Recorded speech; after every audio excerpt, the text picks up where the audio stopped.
اور اس کو پتہ ہے کس کو کیا دینا ہے اور اس کو وہ بہم پہنچا رہا ہے۔ انسان کو طرح طرح کے کھانے چاہیے، ایک کھانے سے یہ اکتا جاتا ہے۔ بھینس تو سویر شام دوپہر وہ چارہ ہی کھاتی ہے، کبھی اس نے کہا کہ کوئی ناشتہ تبدیل کر دو، سر جھکائے ہوئے وہ صبح بھی وہ کھا رہی ہوتی ہے، شام کو بھی وہ کھا رہی ہوتی ہے۔ لیکن انسان ہے وہ ایک چیز 2 دفعہ کھائے تو وہ کہتا ہے یہ تو صبح بھی لی تھی۔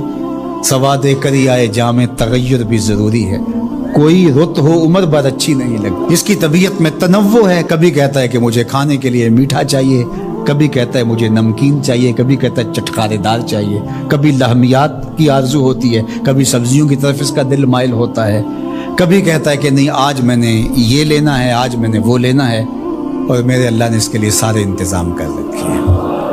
اللہ اکبر۔ اور جس کو ایک چاہیے اس کو ایک ہی دے رہا ہے، اور جس کو جتنا چاہیے اس کو اتنا دے رہا ہے۔ ہمیں تو انڈیا کے لیے ½ کلو یا 1 پاؤ گوشت چاہیے ہوتا ہے، لیکن شیر کو میں نے افریقہ کے اندر لائیو ناشتے کرتے دیکھا ہے، اور وہ پورا ہرن جو ہے وہ ہڑپ کر جاتا ہے، اللہ روز اسے دیتا ہے۔ ہنس ایک پرندہ ہے، وہ سچے موتی کھاتا ہے، اور سچے موتی پنساری سے آپ لینے جائیں تو تولوں ماشوں میں ملیں، اور وہ بھی لاکھوں روپے میں، اور وہ بھی تیقن سے آپ نہیں کہہ سکتے کہ اس میں 2 نمبری تو نہیں ہے، یہ واقعتاً صحیح ہے، چونکہ آج کل تو یہ چیزیں چلتی ہیں۔ لیکن اس کو پیٹ بھر کے چاہیے ہوتے ہیں، صبح شام دوپہر۔ اور دنیا کے اوپر ایک ہنس نہیں رکھا ہوا اللہ نے، لاکھوں ہنس، کروڑوں ہنس دنیا پہ پائے جاتے ہیں، اور ان کو اربوں موتی روز چاہیے، اللہ روز عطا کر رہا ہو۔ تو یہ ہے اس کی ربوبیت، جس کو جو چاہیے وہ عطا کر رہا ہو۔ رب العالمین، تمام جہانوں کا پالنے والا ہے۔ رب کا معنی علماء نے یہ کیا ہے، حضرت عبداللہ ابن عباس فرماتے ہیں انہ مالک الدنیا وانہ مالک الاخرى، یہ دنیا کا بھی مالک ہے اور آخرت کا بھی مالک ہے۔ رب یہ صرف دنیا میں ہی نہیں، آخرت کے اندر بھی اس کے خانے کرم پہ لوگ پل رہے ہوں گے، اور دنیا میں بھی اس کے خانے کرم پہ لوگ پل رہے ہیں۔ اب عالم کیا ہے؟ ما سوی اللہ کو عالم کہتے ہیں۔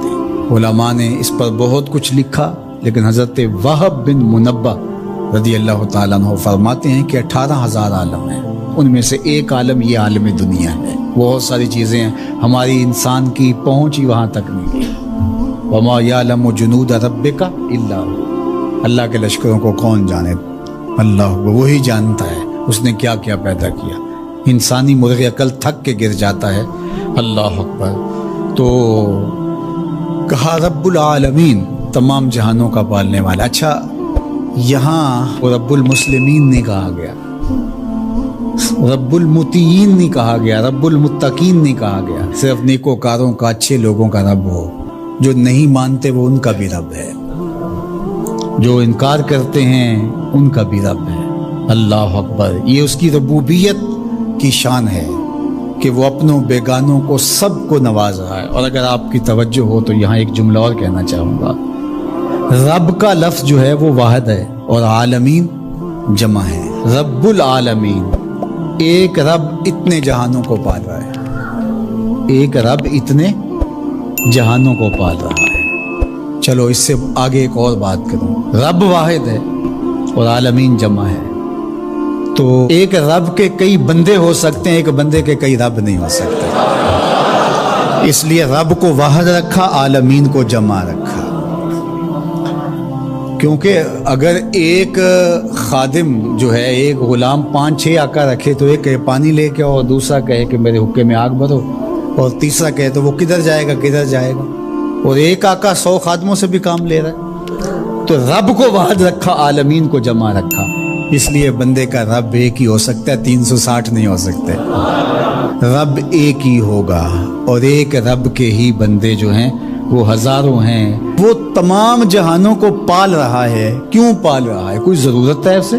جو بھی ہے، باپ اولاد کو پالتا ہے تو اس کے ذہن کے کسی گوشے میں ہوتا ہے یہ بڑھاپے کا سہارا بنے۔ شاگردوں کو استاد پڑھا رہا ہوتا ہے، اس کے ذہن میں ہوتا ہے کہ کل یہ میرے کاز میں میرے ساتھ کھڑے ہو جائیں گے، میرے ساتھی ہوں گے۔ ملازموں کے ساتھ ان کا باس کھڑا ہوتا ہے تو ان سے کام لینا ہوتا ہے، غرض ہوتی ہے۔ تو اللہ اتنے جہانوں کو پال رہا ہے تو کیا غرض ہے؟ الرحمن الرحیم، محض رحمان ہے نا، اسے کوئی غرض نہیں، وہ رحمان ہے اور رحیم ہے، اور یوں ہی پال رہا ہے۔ جو نہیں مانتا اسے بھی پال رہا ہے، اور جو مان رہا ہے اسے بھی پال رہا ہے۔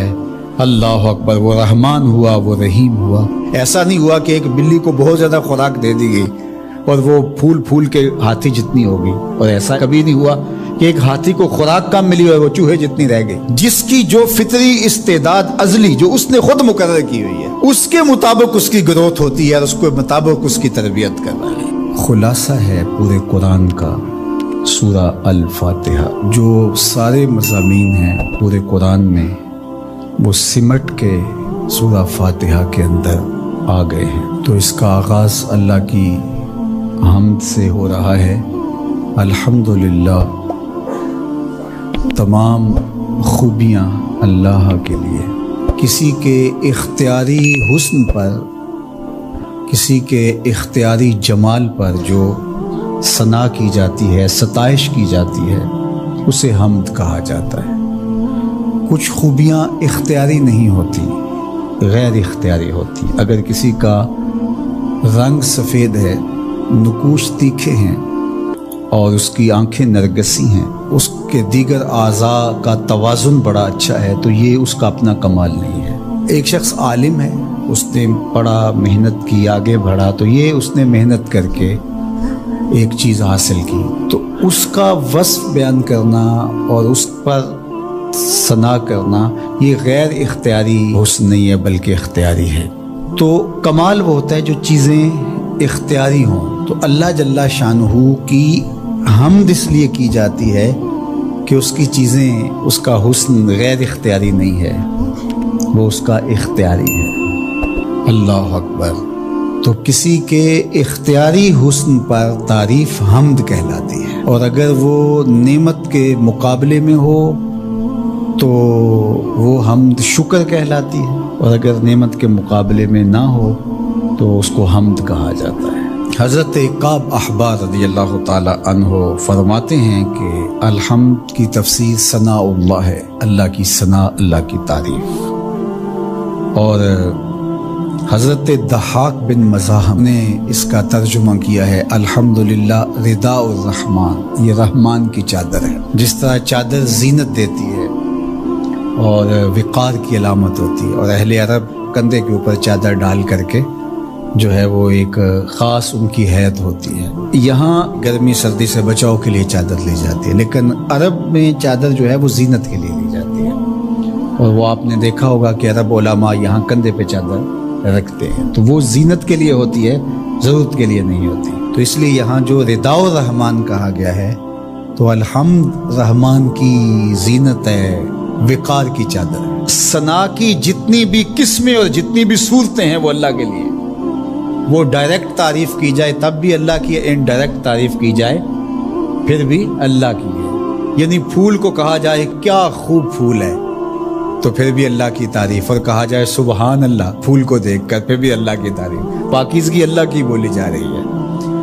اور اگر اس کی درزوں کو، اس سے مہکتی نکلتی خوشبو کو، اس کے رنگوں کا جمال اور اس کی لطافت دیکھ کر کے کہ واہ کیا کھلا ہوا شگفتہ گلاب ہے، تو آپ گلاب کی تعریف کر رہے ہیں لیکن خالق گلاب کی تعریف کر رہے ہیں، یہ انڈائریکٹ تعریف۔ تو خوبی کی جتنی بھی صورتیں ہیں، چاہے وہ ڈائریکٹ ہو، چاہے وہ انڈائریکٹ ہو، چاہے وہ قولن ہو، رویتاً ہو، فعلاً ہو، جس طرح ہو، اللہ کے لیے ہے۔ اس کی تم کیوں خوبیاں بیان نہیں کرو گے؟ الحمدللہ رب العالمین، وہ تمام جہانوں کو پالنے والا۔